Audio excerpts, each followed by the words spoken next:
नमस्कार, आप देख रहे हैं न्यूज 24। मैं हूं वंदना झा। निर्भया रेप कांड की आज दूसरी बरसी है। 2 साल बीत चुके हैं, लेकिन आज भी तस्वीर वही है, बदली नहीं है। हैरानी की बात तो यह है कि इस पर बढ़ चढ़कर राजनीति भी हुई, लेकिन आज भी हालात नहीं बदले। आपको बता दें कि आंकड़ों के मुताबिक दिल्ली में निर्भया कांड के बाद 2.5 गुना महिला अपराध बढ़ा है। इस मौके पर लोगों ने आज निर्भया को श्रद्धांजलि भी दी। निर्भया को श्रद्धांजलि उसी मुनीर का बस स्टैंड पर दी गई जहां वो वारदात के दिन बस में चढ़ी थी। लोगों ने हवन पूजन कर निर्भया को श्रद्धांजलि तो दी। यहां आपको बता दें कि आज ही के दिन निर्भया से दरिंदों ने 2 साल पहले चलती बस में गैंग रेप किया था, जिसके बाद इलाज के लिए उसे विदेश भी रेफर किया गया था, लेकिन निर्भया को बचाया नहीं जा सका और उसकी मौत हो गई। इसको लेकर हर जगह हवन पूजन हुआ, घर से लेकर सड़क तक पर पूजन किया गया, हवन किया गया। किस तरीके से लोग सड़कों पर उतर आए थे, महिलाएं सड़कों पर उतर आई थी, ये भी तस्वीरों में हम आपको दिखा रहे हैं। लेकिन 2 साल बाद भी असर बिल्कुल भी नहीं हुआ है। लोग कैंडल्स लेकर कैंडल मार्च जरूर करते हैं, लेकिन उनकी मानसिकता जो बदलने की जरूरत 2 साल पहले जताई गई थी, वो अब भी वही की वही, क्योंकि हवन पूजन या फिर प्रदर्शन कुछ भी करें, हालत वही है। और अब आंकड़ों के हिसाब से अगर हम बात करें तो महिलाओं के खिलाफ जो अपराध है वो 2.5 गुना ज्यादा बढ़ चुका है पिछले 2 सालों में। हमारे संवाददाता प्रशांत देव इस पर ज्यादा बातचीत के लिए हमारे साथ टेलीफोन लाइन पर जुड़ गए हैं। प्रशांत, पिछले 2 साल की अगर हम बात करें तो जब निर्भया के साथ ऐसा घिनौना कृत्य हुआ था, उस वक्त सोच बदलने की जरूरत कितनी ज्यादा है, ये बात सामने आई थी। हर कोई कस्में खा रहा था, लेकिन 2 साल बाद अगर हम आंकड़ों पे नजर डालें तो महिलाओं के खिलाफ जो अपराध है वो 2.5 गुना तक ज्यादा बढ़ गया है।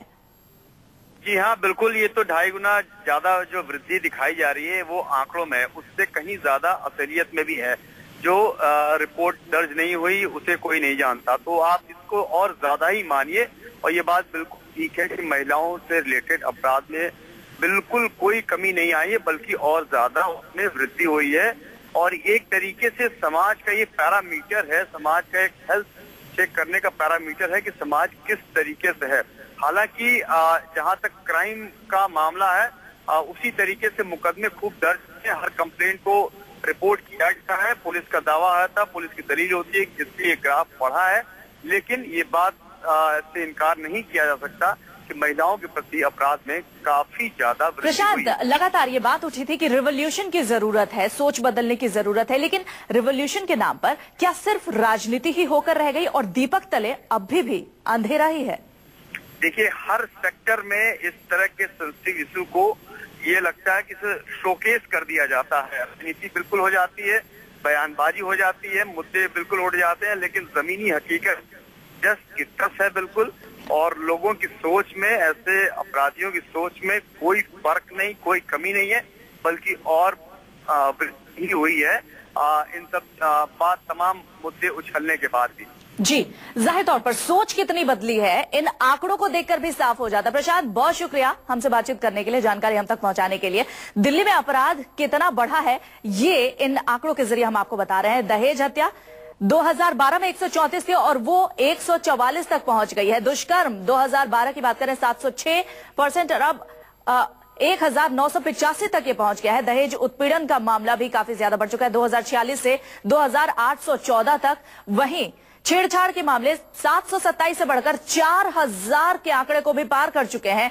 इसके अलावा अपहरण की वारदात जहां 2210 हुआ करती थी 2012 में, वो अब 3738 तक पहुंच गई है। और अश्लील भद्दे इशारों की भी संख्या आंकड़ों के हिसाब से काफी ज्यादा बढ़ चुके हैं। ये तो वो आंकड़े हैं जो दर्ज हुए हैं। इसके अलावा कई ऐसे लोग हैं जो न मामले दर्ज करते हैं और न इस बारे में किसी को बताते हैं। कई ऐसी लड़कियां हैं जो इस बारे में नहीं बताती है। ऐसे अगर हम बात करें तो ना जाने ये आंकड़े 2.5 गुना से और कितने ज्यादा बढ़ गए होंगे। 16 दिसंबर को 10:21 पर पीसीआर पर आई एक कॉल ने पूरे देश को झकझोर दिया था। इस कॉल में कहा गया था कि महिपालपुर में सड़क पर एक लड़की बिना कपड़ों के गिरी हुई है। यह सिर्फ एक घटना नहीं थी, इस घटना ने पहली बार गोल घर में बैठे हुए लोगों को यह सोचने पर मजबूर कर दिया था कि कानून बदलना पड़ेगा। बदल भी गया कानून, लेकिन सड़क पर क्या बदला? 2 साल बाद हम निकले रात को सच को परखने। क्या बदल गया है माहौल? लड़कियां सड़क पर अपने आप को कितना महफूज समझने लगी हैं? 3 महिला रिपोर्टर्स की टीम ने जो भी देखा वो सिर्फ एक अफसोस की कहानी है। आप भी देखिए।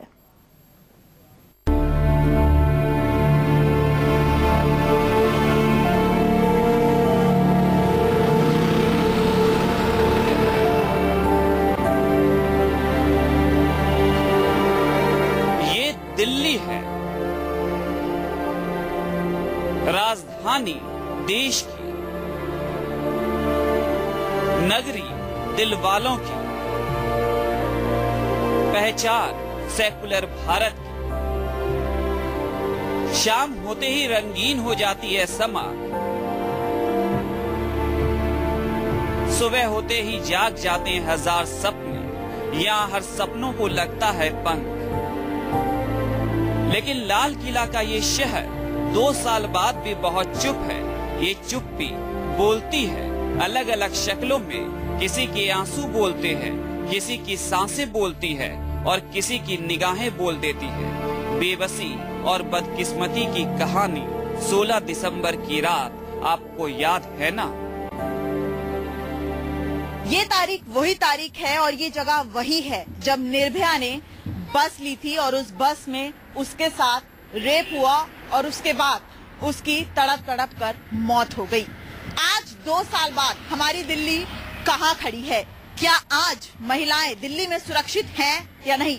इसका जायजा लेने न्यूज़ 24 की टीम खुद उतरी है दिल्ली के अलग अलग जगहों पर और इस वक्त हम हैं मुनीरका के बस स्टैंड पर और देखते हैं कि क्या आज दिल्ली सुरक्षित है या नहीं। तो क्या बदला इस शहर में? हम निकले रात के अंधेरे में, जिस वक्त निर्भया निकली थी दफ्तर से घर के लिए एक बस में।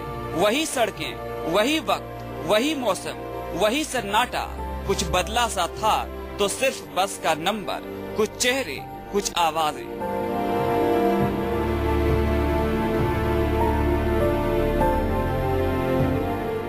कोई भी यहाँ पर पुलिस की वैन नहीं खड़ी है, कोई भी पेट्रोलिंग के लिए पीसीआर वैन्स यहाँ पर मौजूद नहीं है। अब एक बस आई है, देखते हैं क्या बसेस में महिला कांस्टेबल है। आप देखिए ये है डीटीसी की बस, लेकिन इसमें भी कोई महिला कांस्टेबल जो है वो मुझे नजर नहीं आ रही है। हालांकि निर्भया केस के बाद ये कहा जा रहा था कि हर बस में महिला कांस्टेबल होगी, सिर्फ और सिर्फ पुरुष ही नजर आ रहे हैं। यानी कि अगर मुझे इस बस में चढ़ना होगा तो मुझे 10 बार सोचना होगा क्योंकि इसमें सिर्फ और सिर्फ पुरुष हैं। ऐसे में महिला अपने आप को कितना सेफ फील करेगी, ये भी अपने आप में एक सवाल उठता है। आपको दिल्ली में आज भी डर लगता है? हाँ, वैसी बात है, डर तो लगता ही है, बट तभी भी लड़कियों को अपना साहस दिखाना चाहिए। कहीं कुछ लोग अच्छे मिल जाते हैं, कहीं बुरे मिल जाते हैं, बट ये है कि दिल्ली में सेफ्टी लड़कियां नहीं है। आज आप इस बस में सवार हैं, आपको डर है मन में? ऑफ कोर्स डर है, सोच रहे सेफली पहुंच जाए घर। मतलब अब जॉब से आ रहे हैं ऐसे करके तो सेफली मतलब पहुंच जाना चाहिए टाइम पे। डर तो लगा ही रहता है कि किस टाइम क्या हो जाए। धौला कुआं, मुनीरका, लाडोसराय, साकेत, द्वारका, महिपालपुर, आरकेपुरम, सिर्फ दिल्ली में कुछ इलाकों के नाम नहीं। उस रात निर्भया रो रही थी, ऐसे ही रास्तों पर उसकी चीख पसरती जा रही थी। बदन के कपड़े फट रहे थे हाफती हुई हवाओं के बीच। नेल्सन मंडेला मार्ग पर कोई नहीं सुन रहा था निर्भया की सिसकियां।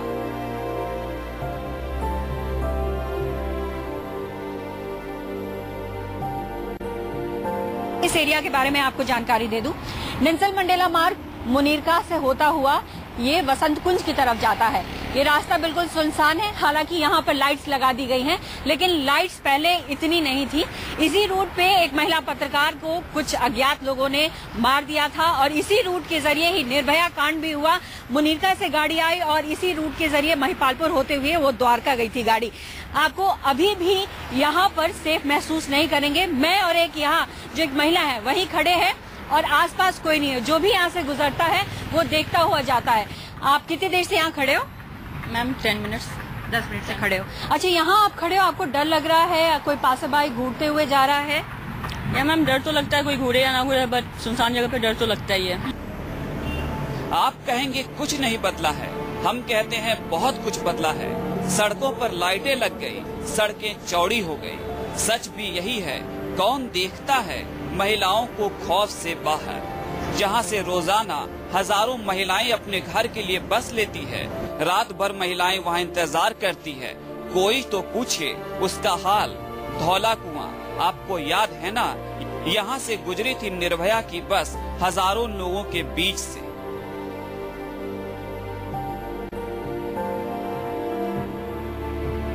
क्या स्थिति में कोई सुधार है? आप देख सकते हैं धौला कुआं बस स्टैंड पर इस वक्त भी काफी ज्यादा चहलकदमी है, लेकिन क्या यहाँ पर एक भी पुलिस वाला खड़ा है? आप देख सकते हैं इतना बड़ा स्टैंड है, यहाँ से कई जगह के लिए बस ली जाती है। रात भर यहाँ पर लोग आते हैं, अपनी बसों के लिए इंतजार करते हैं, घर जाने के लिए इंतजार करते हैं, लेकिन उसके बावजूद भी यहाँ पर महिलाओं की सुरक्षा का कितना ध्यान रखा जा रहा है, ये अपने आप में एक बड़ा सवाल बनता जा रहा है। एक लड़की यहाँ पर हमारे साथ मौजूद हैं। आप काफी देर से लग रहा है अपनी बस का इंतजार कर रहे हैं, क्या आप अपने आप को सेफ फील कर रहे हैं? नहीं। क्यों? Because of so many crimes, no, so I don't feel safe in Delhi. So I have come with a friend of mine. I'm waiting for him. So that is that. I don't feel safe because actually I had some work at around 5 o'clock. I had to cancel it because of these crimes and all. So I decided I should leave Delhi as soon as possible. आपको यहाँ पर इतनी देर में कोई PCR van, कोई police वाला नजर आया? नहीं, कोई भी नहीं। आज हमें उन रास्तों से सिर्फ इसलिए गुजरना पड़ा क्योंकि वक्त ठहर गया था। 16 दिसंबर के बाद परिवार वाले रो रहे थे, बिलख रहे थे। किसी को यकीन नहीं हो रहा था कि आदमी के बीच जानवर बस गया था। नारों का अंदाज बदलने लगा था, तख्तियों के रंग बदलने लगे थे, गोल घर में बोलने का अंदाज बदलने लगा था। लेकिन 2 साल बाद क्या बदला? हम कहते हैं कुछ नहीं। शर्म की अटारी पर बैठकर आज भी लोग लिबास की लंबाई नाप रहे हैं। निर्भया की मां है, आज उसने न्यूज 24 से कहा है कि अगर ऑटो वाला निर्भया को उसके घर तक छोड़ देता तो शायद निर्भया आज उसके साथ होती। ये एक ऐसी बात थी जो हर मां को छू सकती है। मैं एक महिला पत्रकार हूँ, मैं महसूस कर सकती हूँ कि उस माँ का दर्द क्या होगा जिसने अपनी बेटी को खोया है। लेकिन उससे भी ज्यादा शर्म की बात यह है कि आज 2 साल हो गए हैं निर्भया की रेप की घटना को, उसके बावजूद भी हालात नहीं बदले। कैमरामैन प्रकाश के साथ दिव्या अग्रवाल, दिल्ली, न्यूज 24। उम्मीद जब जिम्मेदारी समझने वाले ही भूल गए।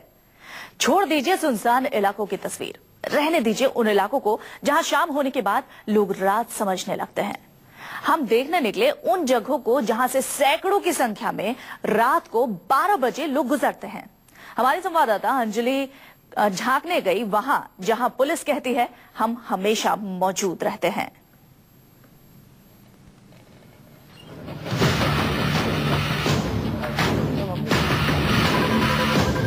लड़कियों बाद में उनका मतभेद हो गया और मतभेद जब हो गया तो लड़की जाके बयान देती मेरे साथ रेप किया। Small incident of rape in Delhi, advertised world over, is enough to cost us billions of dollars in terms of lower tourism. वो राजनीति जो बच्चों की बलात्कार की घटना पर बेशर्म बयान दे, वो राजनीति जो महिलाओं की बलात्कार की परवाह न करे, फिर उम्मीद अपने आप मर जाती। सुरक्षित रहना यहाँ सिर्फ एक सपना है, कोई मतलब नहीं रहता। दिल्ली हो या नोएडा, फरीदाबाद हो या गुड़गांव, हम निकले रात के अंधेरे में उन इलाकों में झांकने जहां होता है अपराधियों का बसेरा। त्रिलोकपुरी का संजय झील, क्या फायदा? दिल्ली पुलिस के मुख्यालय से 20 किलोमीटर की दूरी पर है।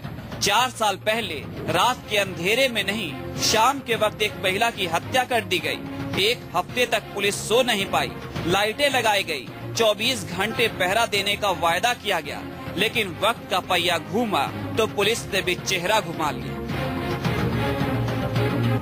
वैसे तो दिल्ली में ऐसे बहुत ही कम इलाके हैं जहां औरतें खुद को सुरक्षित मानती हैं, और ऐसे इलाके ढेर सारे ढूंढ लिए हैं पुलिस ने जहां औरतें असुरक्षित हैं। और उन्हीं में से एक है त्रिलोकपुरी का ये संजय झील, जहां औरतें आज भी असुरक्षित ही नहीं बल्कि औरतों के लिए, महिलाओं के लिए ये बेहद खतरनाक इलाका भी है।